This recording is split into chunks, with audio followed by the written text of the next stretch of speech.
What's going on, everybody? KingofDragons 5000 here, coming at you with another figure review.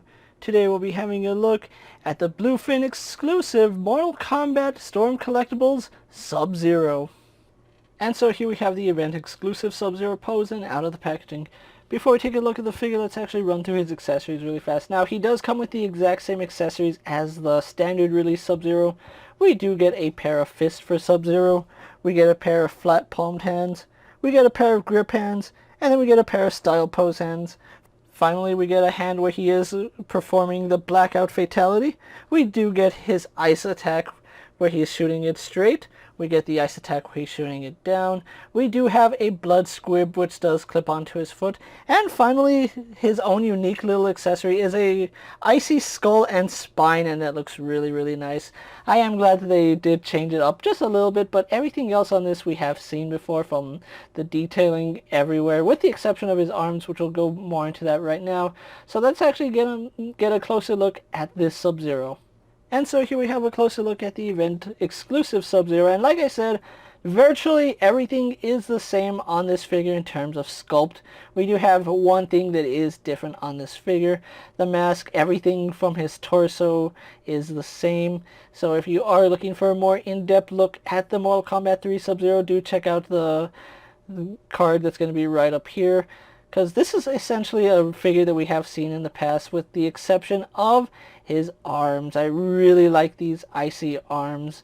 I know they could have been a little bit better because we do have a little bit of green right here. That's just because of the way they molded the arm. I honestly would have liked to see the entire arm in this icy motif, like this blue plastic, just have it covering the entire arm instead of just his bicep down. I think that would have been much cooler in my honest opinion. I do love these hands. These hands are done exceptionally well, and they are this really nice translucent plastic, so those look amazing. If his entire arm looked like that, I think it would be a much cooler looking figure, no pun intended. But yeah, he is a really nice looking figure, and everything that I enjoyed about the MK3 Sub-Zero transfers over to this. Me personally, I think I enjoyed this version a little bit better, just because we do have a little bit of variety with these icy arms, and that was the appeal of this event exclusive Sub-Zero. So really, really liking these. So like I said, I'm not going to go too far in depth in this video, so if you want to check that out, check out my previous Mortal Kombat 3 Sub-Zero. We're still going to go over articulation and comparisons just so you guys can see it a little bit better. But one thing I will comment on is that I love this shade of blue. It is the perfect shade of blue for MK3 Sub-Zero.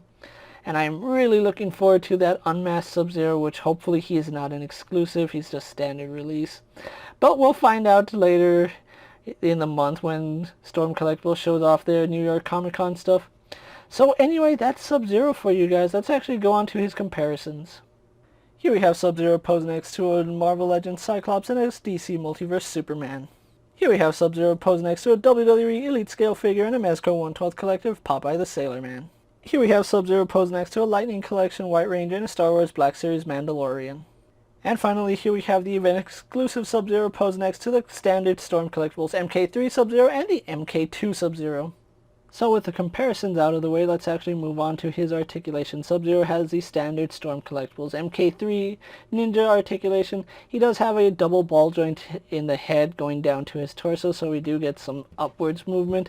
We get some downwards movement, so that does look really nice.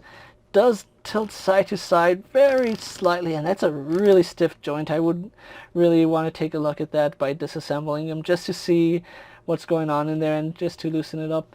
We do have a ball joint here at the shoulder, so that does move back, forward, down, and up. Does go all the way around, no issues there. We do have a swivel up here in the bicep. Arm does go out to the side, no problem. We have a double bend here at the elbow, giving him a little better than 90 degrees just because of how bulky his arm is. We do have a ball hinge here at the wrist, and that you can swivel that to have in and outwards movement, and then we do get rotation at that hand.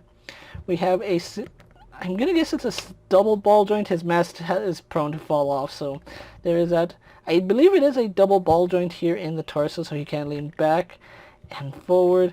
Does lean to the side, although mine's really stiff for some reason. He does have a ball joint down here in the lower torso. Everything on mine is stiff, and I really don't want to force everything without heating it up, but he does crunch forward really well. Do be careful when you do crunch him forward, because the soft plastic upper torso might sometimes get sandwiched in with the harder lower torso, so do be aware of that. Let's just plug his mask back in. Legs do kick forward to about there. They kick back about there. Go out to the side quite a bit. Really do like that. Swivel at the thigh. Double bend at the knee. Really good articulation there. We don't have a swivel at the foot, but we do have a hinge that goes back and forward. Forward-facing pin for rocker ankle, and then a toe hinge. So overall, Storm Collectibles has done a great job with this Sub-Zero. So with that out of the way, guys, let's actually move on to my final thoughts, and then we'll wrap up this review. And so here we have the event exclusive / Big Bad Toy Store exclusive Sub-Zero pose for my final thoughts. And overall, this is a really nice figure. I love the way he came out, and I think I prefer the icy arms look over the bare arms look, but that's just me personally. I think it adds a little bit of difference from Sub-Zero to all the other ninjas. So Sub-Zero here is kind of a controversial figure. He's not part of the main Storm Collectibles line, so he is an event exclusive. Originally, he did go up for a sale on the Bluefin's website as a Bluefin exclusive figure.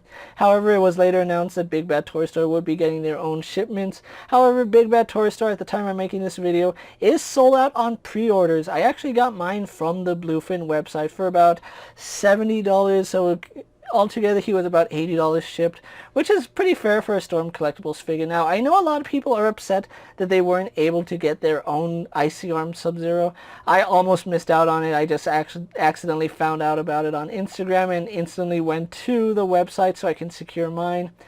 If you were unable to get this Sub-Zero, but you have this standard release Sub-Zero, I think you can be satisfied with that. There's not much here to warrant two different pickups unless you're a completist like I am with the Storm Collectible figures, or you just really love the Icy Arm look. If you do like the Icy Arm looks, the fact that he is sold out pre-orders on Big Bad Toy Store and sold out on Bluefin does mean you will be paying secondhand market for him, which I have already seen people asking $150 for this guy. If you're lucky enough to get yours from Big Bad Toy Store, I think you'll be happy with it. However, this is a figure that I feel like if you don't really need him in your collection, you can actually pass on him.